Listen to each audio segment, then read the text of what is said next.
was um, nodding my head, or what do you call this? Turning my head when I look back at the pandemic.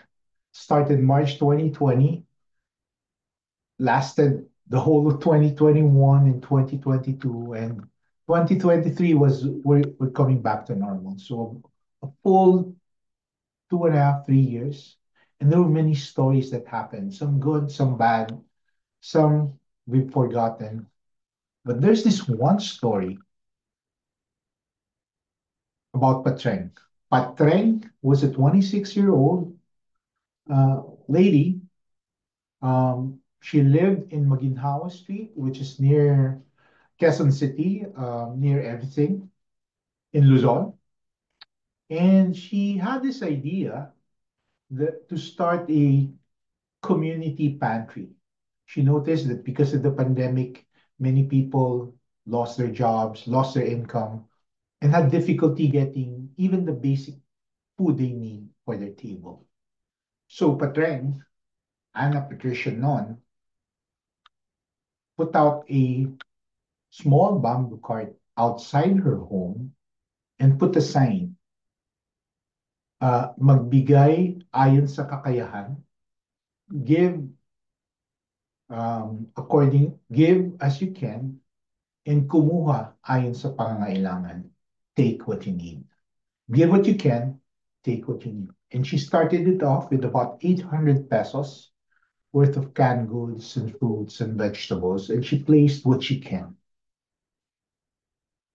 With that sign, with that 800 pesos, what happened was something she totally did not expect. Because people, she didn't know, started to give what they can: money, food, again, canned goods or fruits, soup, to that humble cart. And the lines of people giving and taking became very long, to the point that there were about 2,000 families a day lining up on the cart. That news spread like wildfire. People were amazed. They didn't expect that kind of response from the givers and the takers. And to her credit, Patreng remained humble, and it spread like wildfire. Other communities, not just in Luzon, but as far as in Marawi, in Mindanao, put up similar community pantries, and the government sort of panicked. They couldn't understand. They couldn't understand the impact and the demand for that simple but very powerful way of helping people and taking what you need.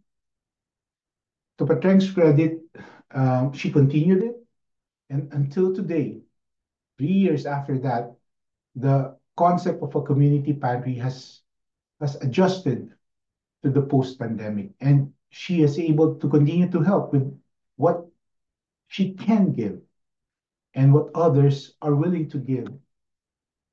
So as long as people also took what they can.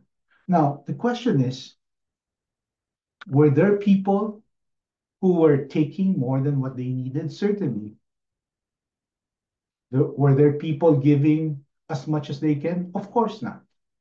But that balance and that giving and taking within that community demonstrated the need for people to give more and for people to take only what they need.